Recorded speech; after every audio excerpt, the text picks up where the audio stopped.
Hi, first graders, it's Mrs. Ross again, and I have another Tomie de Paola story to read to you. It's not a Stregonona story, but it is an Italian story. And I don't know if you know this already, but Tomie de Paola's middle name is Anthony. And in Italian, Anthony is Antonio. And this story is called Tony's Bread. A nickname for Anthony or Antonio is Tony. So this is where I think he got the idea for his main character. You ready? Here we go. Once a long time ago, in a small village outside the grand city of Milano, there lived a baker named Antonio, but everyone called him Tony. Tony made bread, and only bread in his bakery. It was good and simple, and the villagers loved it. But Tony had a dream. One day he would have a bakery of his own in Milano and become the most famous baker in all of northern Italy.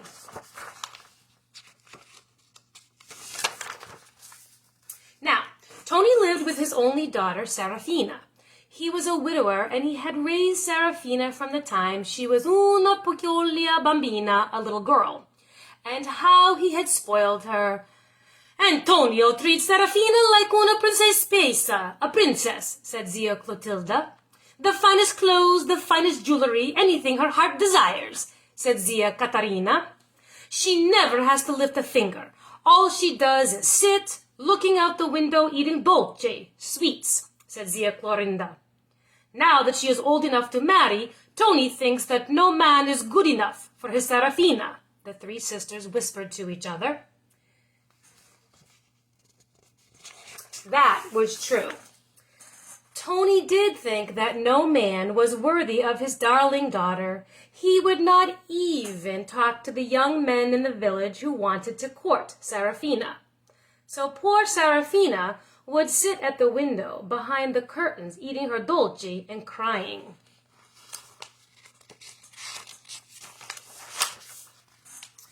One day, Angelo, a wealthy nobleman from Milano, was passing through the village.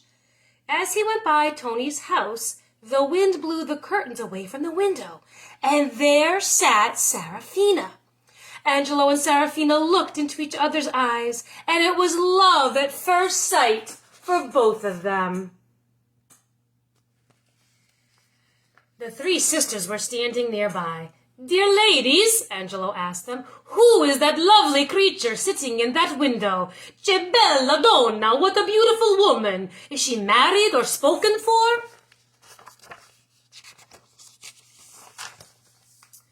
Ah, young signore, said Zia Clotilda, that is Serafina, the daughter of Tony the baker. No, she is not married.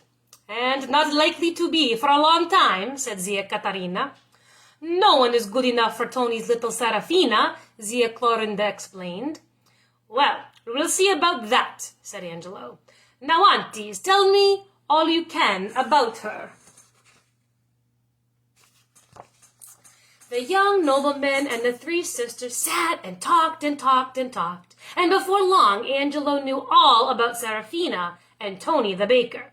And he knew all about Tony's dream of becoming the most famous baker in all of northern Italy. Grazie, aunties, thank you, said Angelo. I think I have a plan that will give Tony his dream and give me the wife of my dreams. But I will need your help. This is what I want you to do. The next day, a letter arrived at the bakery for Tony. Dear Signor Baker, I am Angelo, a nobleman from Milano. I was passing through your village and was lucky enough to taste your fine bread. Would you be so kind as to meet me in front of the church after Mass on Sunday so we may talk? I have a proposal to make to you. Angelo de Milano. And a secret letter arrived at Tony's house for Serafina. Dear bella Serafina, I saw you at your window and I love you. Here's a ring to keep as a symbol of my adoration. It will not be long before we are husband and wife. Angelo, your true love.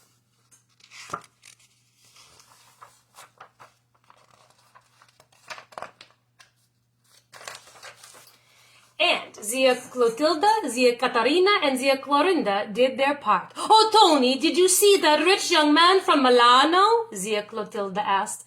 "He wanted to know all about you. It seemed he just loved your bread," said Zia Catarina.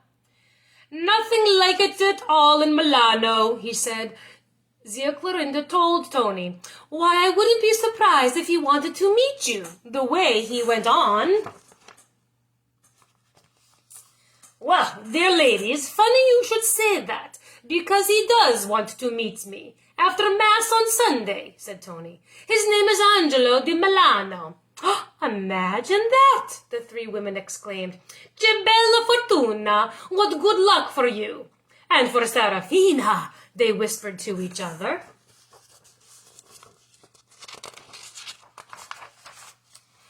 "And so, Signor Antonio, I would be most pleased if you and your lovely daughter would come to Milano as my guests," Angelo said. "And if you like our city, I would be proud to set you up at a fine bakery of your own near the Piazza del Duomo, the Cathedral Square. Your fame would be assured, Signor Antonio. I will see to that." Tony couldn't believe his ears. His dream was about to come true. "Why, thank you, Signor Angelo, but please call me Tony. All my friends do." "Also, Signor Tony," Angelo continued, "the advantages for your beautiful daughter would be great. I admit I would not find it unpleasant for Serafina to sit beside me at my great table as my wife, the daughter of Tony, the most famous baker of Milano."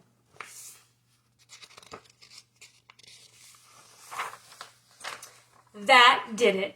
Tony agreed, and off he and Serafina went with Angelo. Together they walked all the small streets around the cathedral square and visited all the bakeries and pastry shops. They tasted torta, cake, and biscotti, cookies, and pane, bread, and Tony was depressed. The bread alone was like nothing Tony had ever tasted. Bread made out of the finest, whitest flour, bread shaped like pinwheels, bread with seeds of all sorts scattered over the top.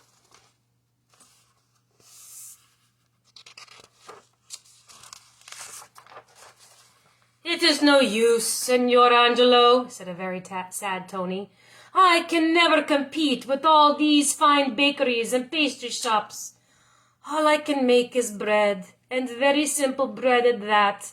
I would be the laughingstock of Milano. It is better if Serafina and I just go home." "No, never!" Angelo shouted. "Oh, Papa, no!" Serafina cried. Not only was she in love with Angelo, but she was looking forward to living in that grand house with all those good things to eat.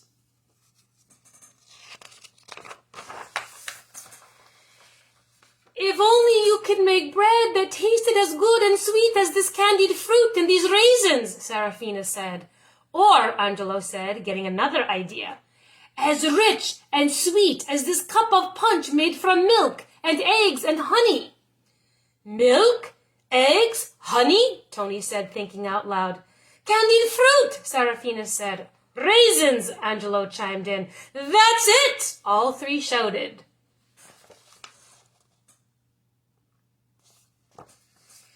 "I shall make the richest, lightest, most wonderful bread anyone has ever tasted. Out of the whitest flour, the biggest eggs, the creamiest milk, the sweetest candied fruit, and the plumpest raisins," Tony shouted. "Oh, Papa!" Serafina cried, kissing her father. "Servants," Angelo called, and he sent them off to buy all the finest ingredients Tony would need.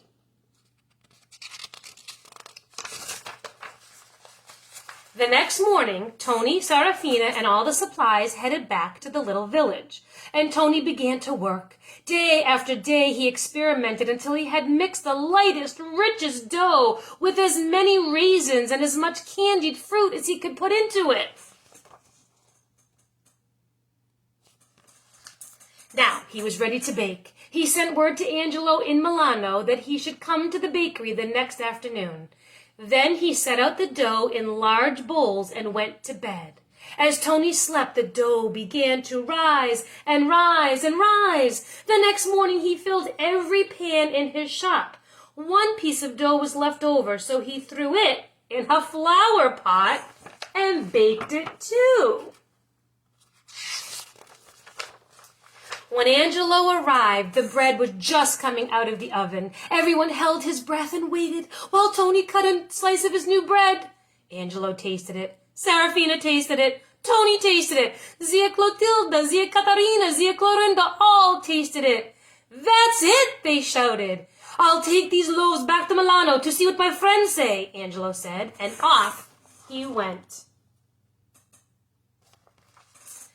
In just a few days, a letter in a large cart filled with ingredients arrived in the village. Dear Tony, here are some more supplies. Make as much bread as you can and send it to me. Then when I send for you, I promise you will enter Milano with flags flying, and Serafina will be mine. Your future son-in-law, Angelo. P.S. Please bake all the loaves in flower pots. My friends like the shape of that loaf the best.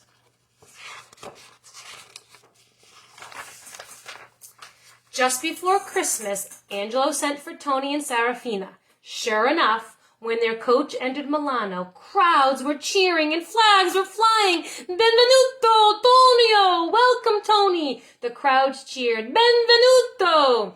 The bishop and the mayor were there to greet Tony and Serafina. And, said the mayor, Milano is so happy to have you here. So we may always have enough of your wonderful bread.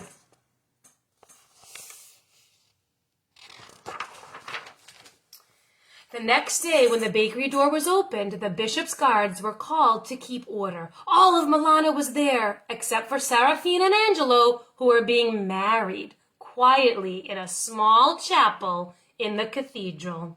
All during the wedding, they could hear the crowds cheering, calling for pan de Tonio, Tony's bread. And to this day, the panettone of Milano is eaten and enjoyed, especially at Christmas.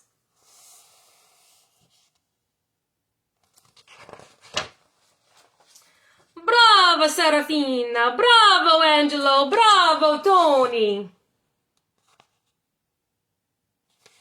The end. And that is true. If you go out around Christmas time, even if you don't celebrate Christmas, you will see what's called panettone bread out in the stores even around here. And it is bread of Tony, and it's a special candied sweet bread that people put out kind of for desserts. So I hope you enjoyed the story.